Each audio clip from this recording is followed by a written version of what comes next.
राणी मध्य स्वाभिमानी थिले निज जिद्दी रे अटल रही किछि कार्यर बाहाना देखाई गोटे गाँ रे जाई रहिले। सेठारे गाईर गोटे बाछुरी को किणी आनिले आ से बाछुरी को प्रतिदिन हाथ रे उठाई सीढ़ी उपरे चढ़ी छात को जीवार अभ्यास जारी रखिले। दिन को दिन बाछुरीर ओजन बढ़ी बढ़ी चलिला। राणी मध्य सेतिकी बोझ उठाइबारे तांकर अभ्यास मध्य दिन को दिन बढ़िबाके लागिला।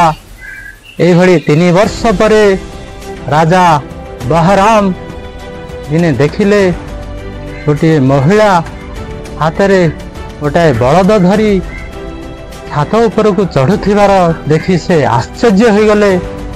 तांको पाख निकट को जाई आनंद सहकारे पचारिले, एते बड़ बलद को जने महिला कौन जने पुरुष उठाइबा संभव नुहे।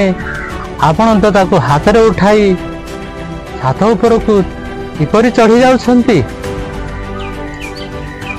रानी राजांकर एक कथा सुनी उत्तर देले, हे राजन, यह अभ्यास द्वारा संभव हो पारिछि।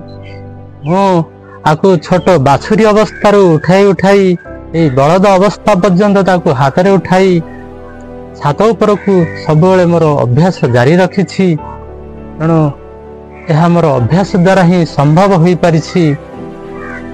राजा बहराम रानी को निकट रे हार मानिले और रानी को चिन्ही उभे निज राज्य को फेरिले।